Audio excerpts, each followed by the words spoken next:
his phrase, res cogitans. Cogitans, present participle, indicating what's going on. Res, thing, substance, entity. Res cogitans. But there he's jumped to a conclusion that may not be warranted. Because granted an immediate awareness of myself in the act of thinking, reflectively, we're aware of ourselves as thinking. Where does the race come in? That thing. Am I aware of the mind that does the thinking? The mind as a mental substance, an immaterial entity, a soul? You see? Yet that's what he's affirming here. I'm a thinking thing. And he takes it that he's proved the existence of the soul. In fact, at the very beginning of the work, he says he's going to prove the existence of God and of the soul, which was precisely what the scholastics tried to do, to provide a basis for theology. Well, he has shown that we have a direct awareness of thinking and of thoughts, but of a thinker, you see. That's the question. And that's what gets challenged, because when he equates this thinking thing with soul, with immaterial mind, Thomas Hobbes, to which he sent the Meditations for comments before it was published, Thomas Hobbes raised his obvious objection. Why shouldn't the thinking thing be a body? Which, of course, is precisely what Thomas Hobbes thought it was. You remember Thomas Hobbes' materialism. Why shouldn't the thinking thing be a body?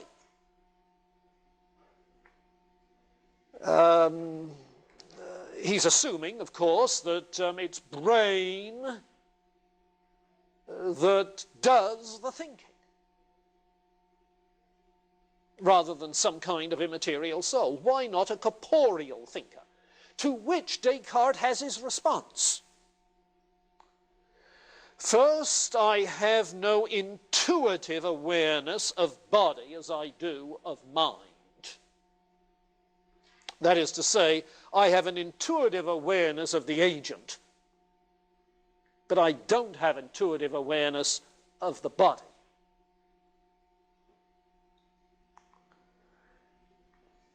And secondly, he claims, I do have some notion of a soul substance.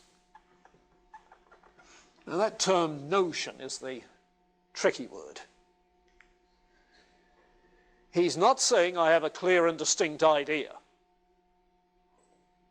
Now, I have a clear and distinct idea of thinking, of doubting, and of a number of the ideas that I think. But I don't have a clear and distinct idea of mind substance, of soul substance. I have a rather vague notion of what that will be. He doesn't say vague. But it's a notion, it's not a clear and distinct idea. Notion implies something perhaps more imaginative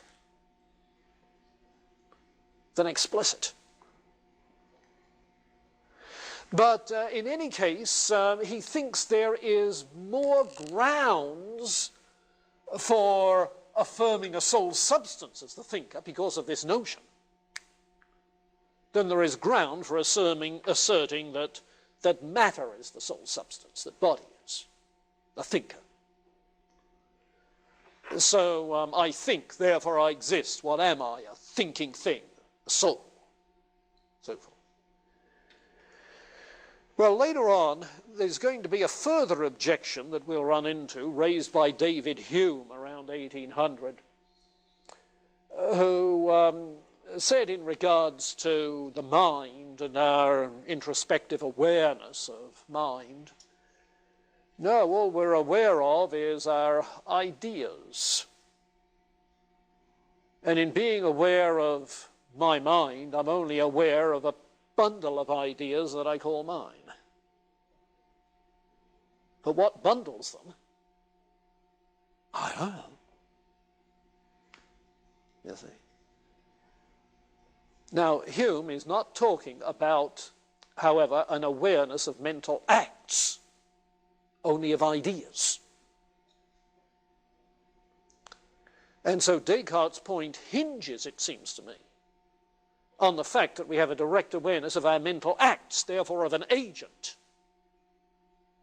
And sometimes it takes a mental effort to affirm, to deny, to decide, you see, let alone to think, to reason, to infer.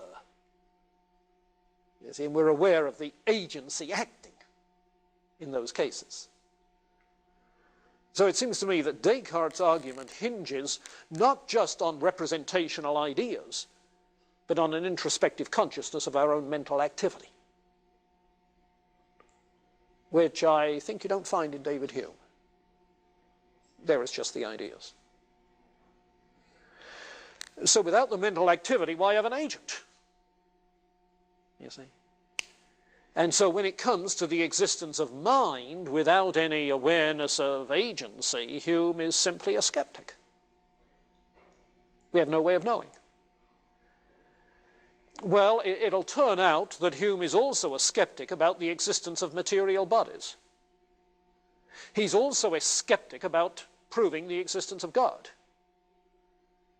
So Descartes, who started with skepticism, really, according to David Hume, should end up where he started, skepticism. You see.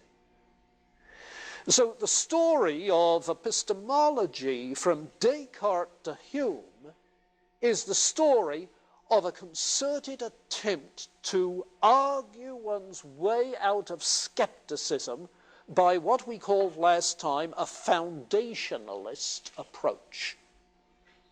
Okay.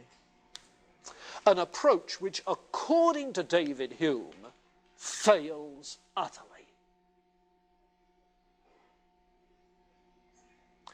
So Hume has to find another way out of skepticism.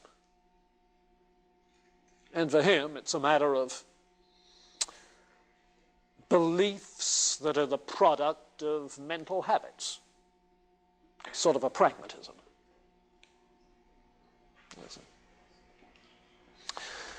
Okay, Ruth?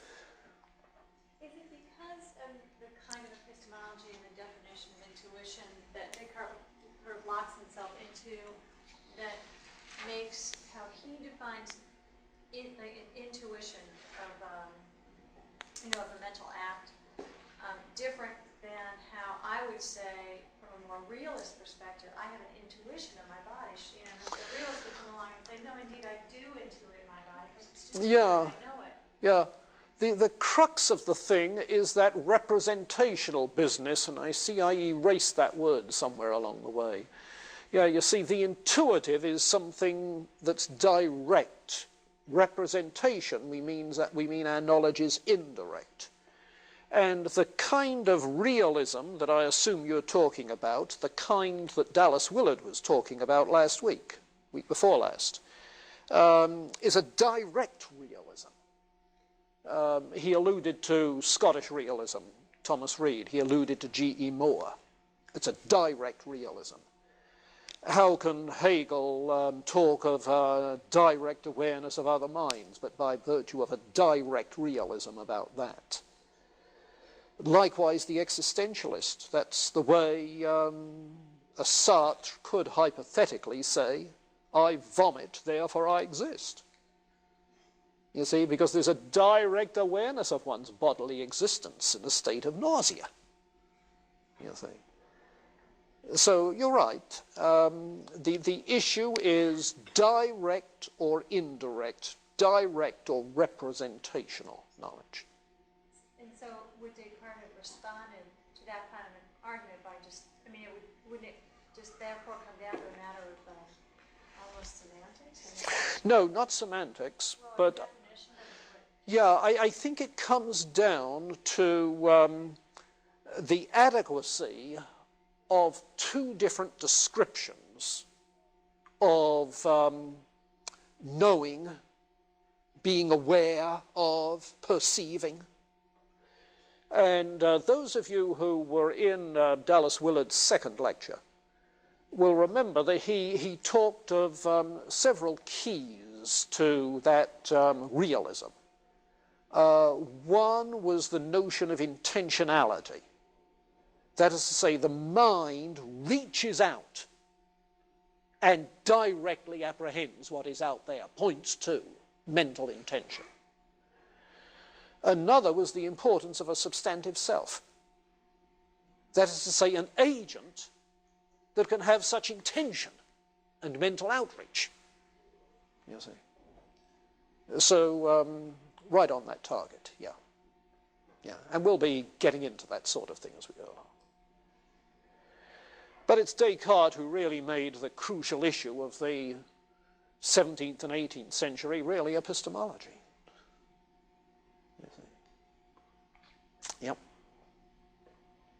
Very crucial. Anything else? David? So the incorrect mistake wasn't a logical fallacy, it was just a way of... Yeah, there may be logical fallacies that are involved in this, as, for instance, a gap in the chain of argument, a suppressed premise that doesn't happen to be true. You see, something of that sort. But that is the kind of mistake it is that's involved in this representational view, when he says that the object that we're aware of is our own mental states. You see, now, I take that to be a misdescription of the nature of consciousness. A misdescription. Yeah, because if, as Ruth says, I'm aware of my own body, or as Sartre says, I'm aware of my own bodily vomiting, you see, in an immediate way. If that's the case, then I'm only aware of my own ideas as a misdescription. You see, there's a great deal of difference between having an idea of vomiting and vomiting. Right? You have an idea right now. I don't see anybody doing it. You see. And within his argument, you said before that his mistake is, not mistake, but Hume really jumps on is the way he goes from thoughts to mental acts. Yes, yes. You see, it may be legitimate to say, I think, therefore I exist. Hobbes says it's a mistake to infer that you're a thinking thing, an immaterial soul. Doesn't follow. Hume says it's a mistake to infer that there is any thing at all that thinks.